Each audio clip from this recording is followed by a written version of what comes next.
What do you think about Trump's ICE, this paramilitary force beating up on brown-skinned Americans in Minneapolis and other democratic cities? What's your opinion about ICE? Trump's ICE is a threat to democracy.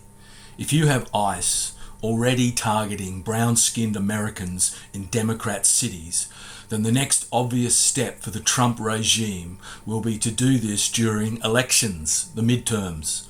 American citizens have been beaten up and detained illegally by ICE. If you don't realise that this will be a huge deterrent to voting for these Americans, you are a fool. How would you feel about the possibility of being grabbed off the street and taken away to be locked up in some concentration camp facility wherever? The United States is in the grip of an authoritarian regime committing lawless acts every day. ICE is a paramilitary force targeting brown-skinned Americans and progressives. Trump's ICE is a threat to democracy. The Republican Party has form when it comes to making it hard for African Americans to vote in elections. This is not novel ground for the GOP. Americans are, quite simply, not trustworthy people when it comes to getting something they want, like power. Combine this with the white supremacy and racism prevalent in some sections of the population, and you have real problems running free and fair elections in the United States. President Trump is the most lawless leader ever seen running America. He defies constitutional law every single day and lies shamelessly about it. 76 million Americans voted for a convicted felon to be president. Trump's ICE is a threat to democracy. Americans were warned about Donald Trump's authoritarianism and dishonesty time and time again. 76 million of them still decided to vote for him. What does that tell us about this large portion of the population? Donald Trump is a convicted felon who has been bankrupt multiple times and who has lost civil cases confirming him as a sexual abuser of women. These 76 million Americans gave him the green light, knowing much of this stuff. Now, we have ICE murdering US citizens in Minneapolis, a mother and a male nurse, Renee Good and Alex Pretty. Those 76 million Americans can consider themselves complicit in these killings. I am tired of Trump, who is an awful human being, taking the sole rap for the shit happening on his watch. ICE killings turning the world against Trump's America. The world is turning against America. People are tired and disgusted at the selfishness and callous disregard for others exhibited by them. There comes a time when you will get yours. The wheel of fortune has turned and your time at the top is finished. Trump is a sign of this. A desperate and deranged old white man talking out of his arse most of the time. Trump's ICE is a threat to democracy. The dictator will not give up power easily, as we have already seen this on the 6th of January 2021. The lies and revolting betrayals by GOP members of Congress who were saved from harm on that day, but now lie with Trump, will not change the facts. ICE is a paramilitary force and is going around intimidating political opposition and the American people. The United States is in the grip of a lawless regime intent on staying in power whatever it takes. Why do you think that Donald Trump admires and sides with Vladimir Putin?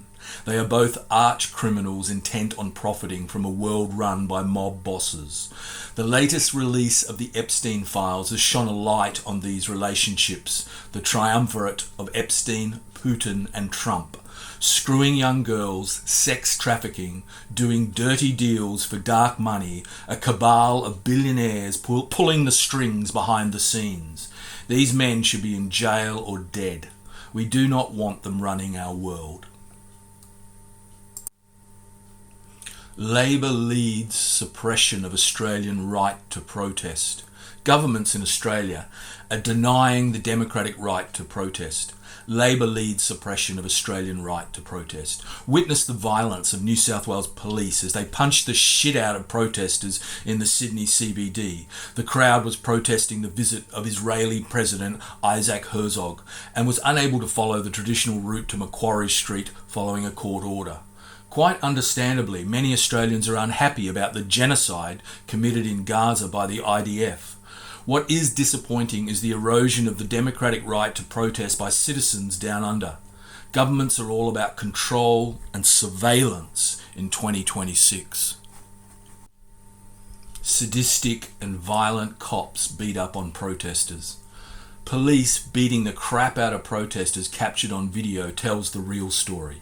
There are violent police officers parading their sadistic tendencies on display at this protest against the visit of Israeli President Herzog.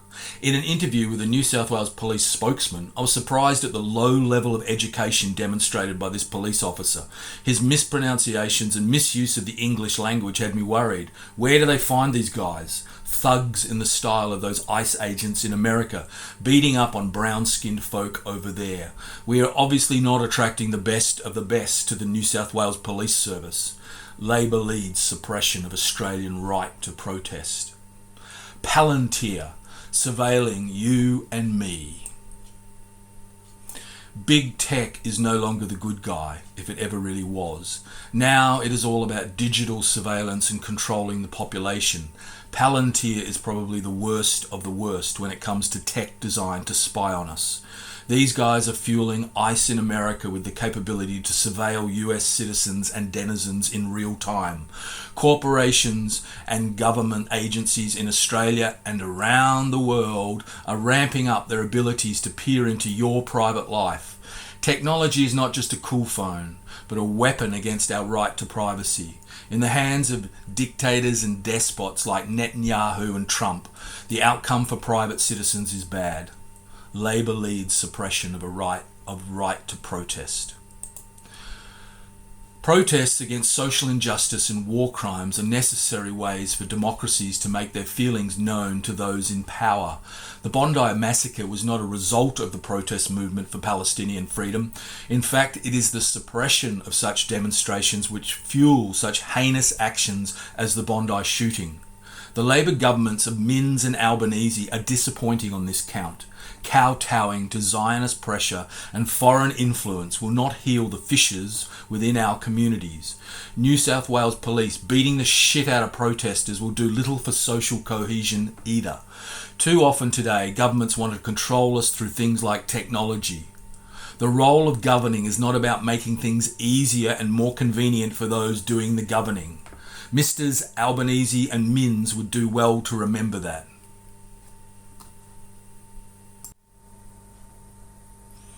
The network of wealth and power across the globe. The latest tranche of the Epstein Files released has revealed how far the tentacles of right-wing wealth and power reach across the world.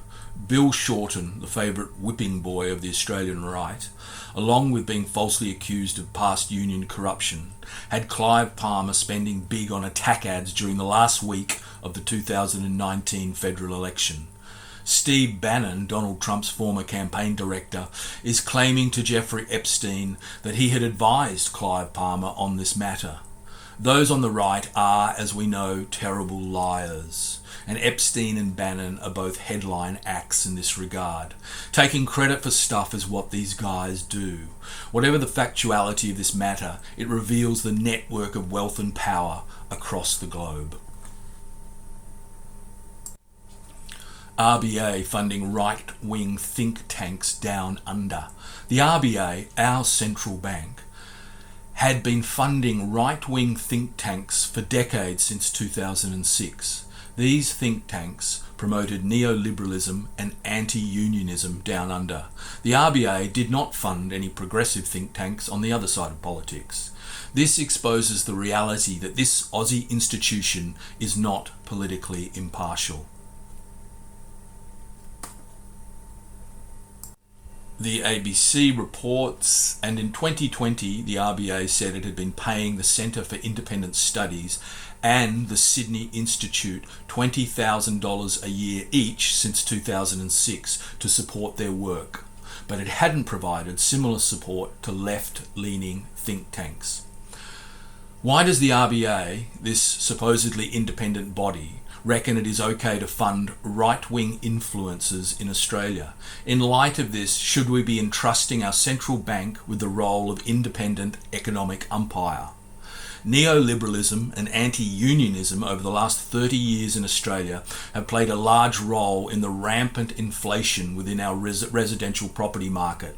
They don't like to call it inflation, but what else can it be when liquidity and demand chase scarcity of supply, thus pushing up prices by some 340% over the last 3 decades?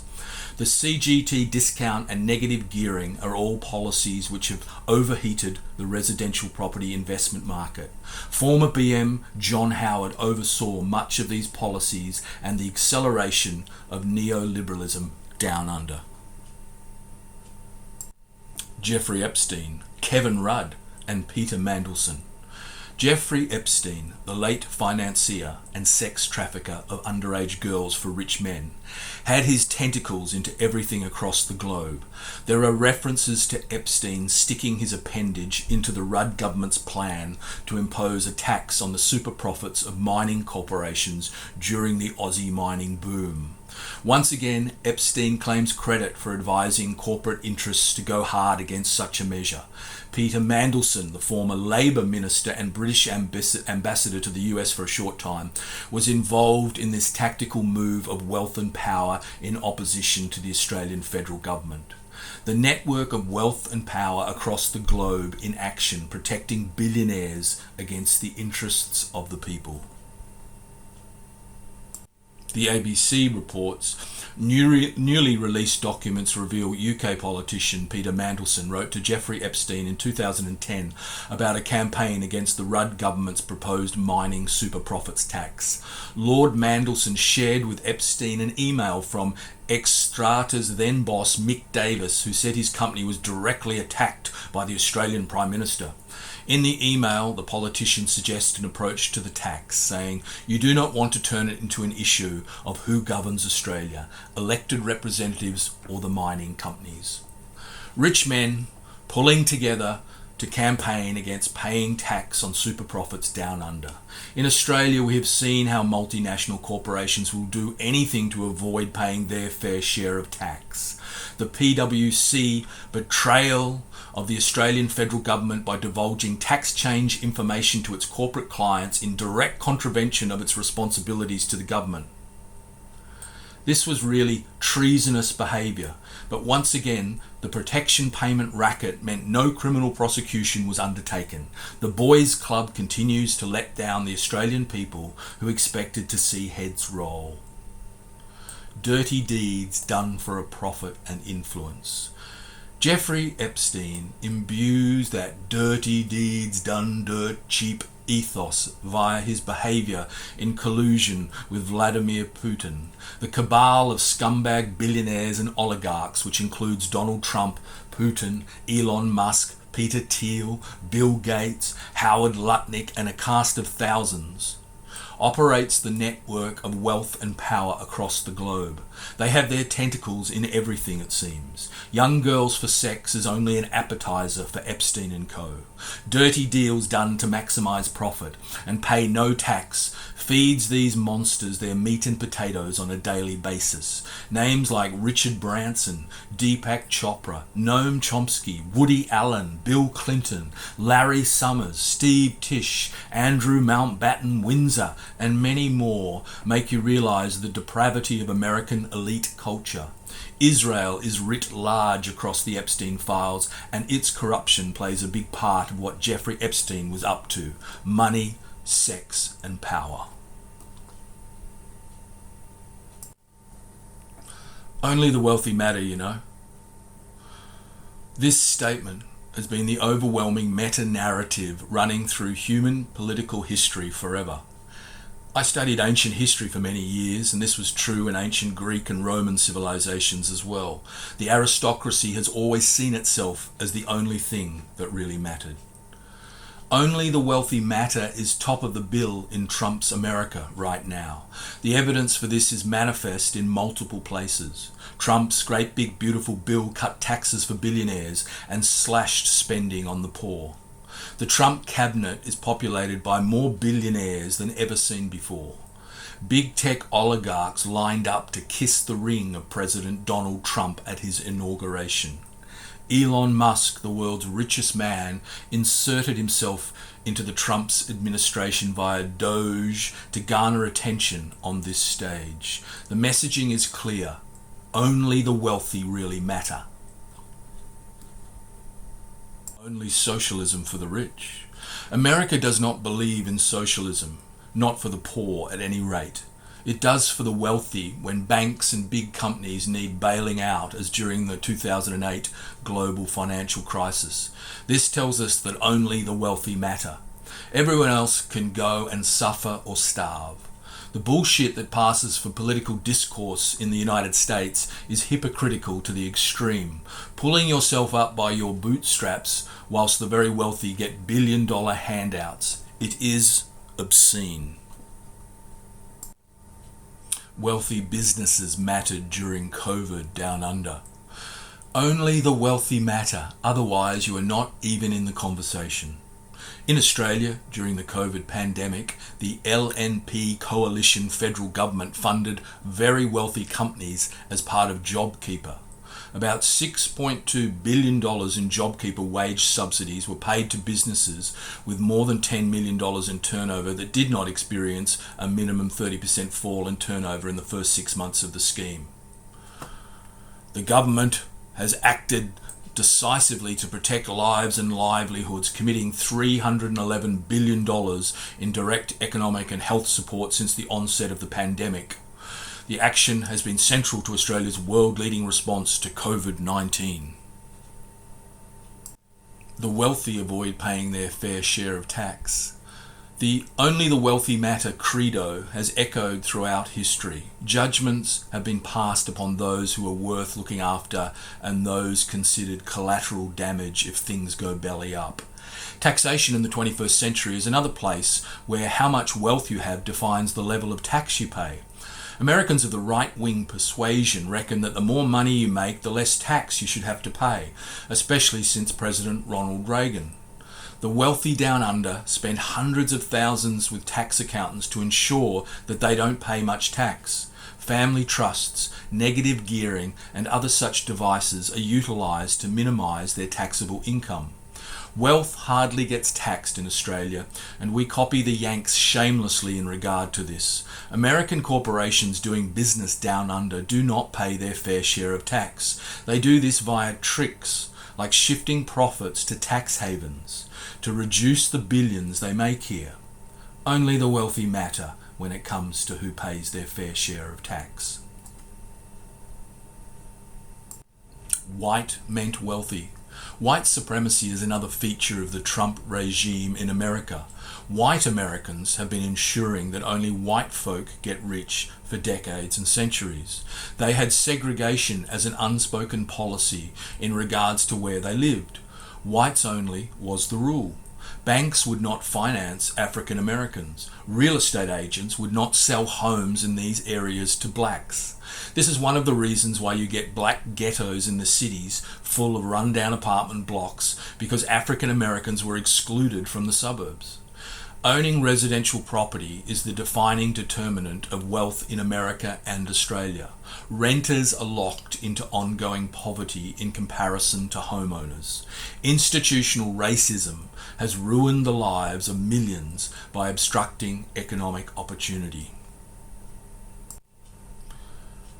Data from the Brookings Institute shows that the Federal Reserve's distributional financial accounts shows that between 2019 and 2022, total wealth increased for all racial and ethnic groups. However, according to the Survey for Consumer Finances, median black wealth increased from $27,970 to $44,890, but continued to lag other racial groups.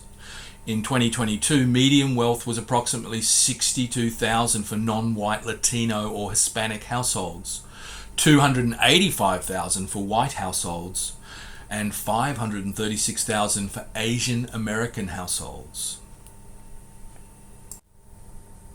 Politics is supposed to be about service.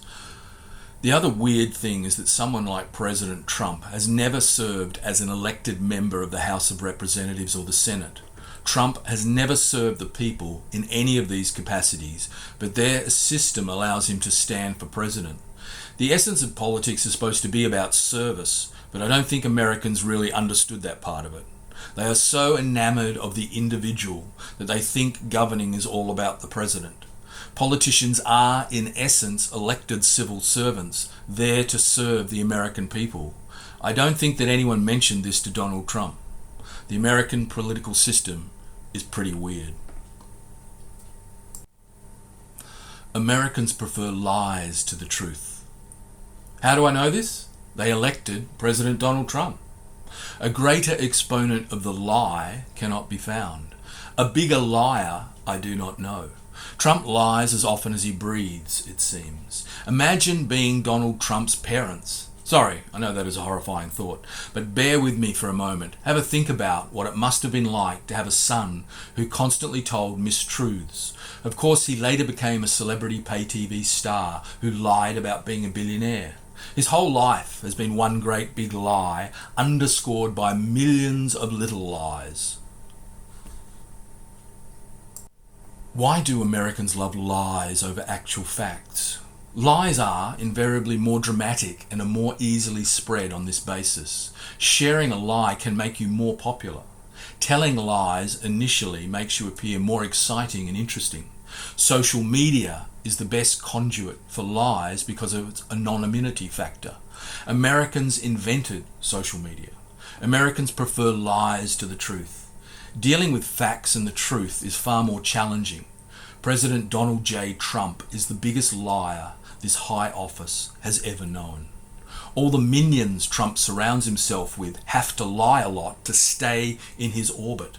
This is how you get the fall of a great civilization and empire.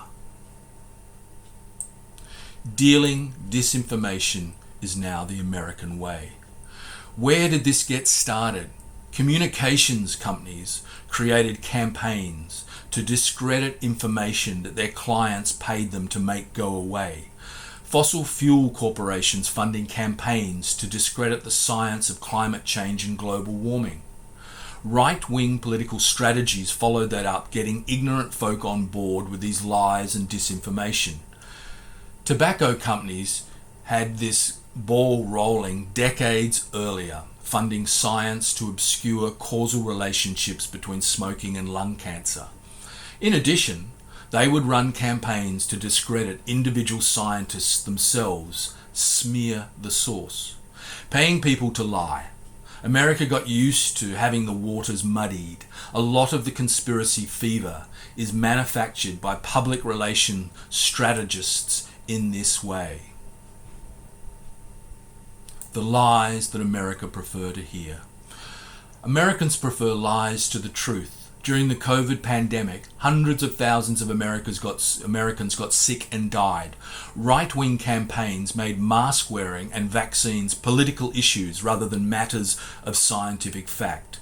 The stupidity involved in this was horrifying, and the world witnessed how far America has gone down this rabbit hole of disinformation. It has directly led to where it finds itself now, with a leader who lies constantly to them. If you cannot put your trust in your leaders, you are fucked. Lies are allowed in the political sphere. One of the great problems re politics is that lying is allowed in public. In democracies around the world, disinformation is tolerated under the law. This is why Donald Trump has flourished, because his premeditated disinformation is put up with.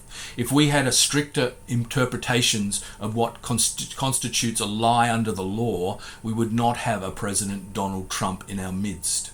What a cleansing thought his absence from our lives is. We can only wish those that make the rules do something about their tolerance for lies and disinformation. Social media is a hotbed of lies and bots. Social media and the internet is populated by bots. Indeed, the estimate is that they far outnumber actual human beings online. Machines are everywhere online, and your conversation is likely to be with a bot rather than a fellow traveller like yourself. Russia has become a black hat mecca for peddling influence and disinformation online around the world. It has been a remarkably cost-effective means for this middle power to step up in weight divisions and take on superpowers like the United States. Russian bots have had great success in swaying voters in American presidential elections and Brexit in the United Kingdom. The ignorance of folk in these countries around the internet and social media knows no bounds. Most people have no idea how the digital world actually works. They just use it. This makes them vulnerable to bots and scammers. Lies are bread and butter for Americans these days. Americans prefer lies to the truth, and they have been fed a diet rich in disinformation for a long time. The distrust among many Americans is legendary. Think about all those conspiracy theories. Gossip is tasty, and people love to spread gossip and rumour. The internet and social media are fonts of misinformation and disinformation. The former is born by ignorance and the latter by willful deception. If you cannot trust your leader, you have no hope. If your government is corrupt and full of liars, heaven help you in the end. And that end will come quicker than you might imagine. ICE murdering American citizens on the streets of Minneapolis, and immediately their superiors lie about just what occurred. Trump's DOJ lies about the Epstein Files. President Donald Trump lies about inflation and the price of groceries. Lying about the basics is a very bad sign. Fact checkers count the dozens of lies Trump tells the American people in every speech. The whole nation is awash with lies and disinformation. You've been listening to Robert Suter Hamilton. You can check out more of my writing at midasword.com.au. I have books available at Apple Books and Google Play Books. Thanks for listening, folks.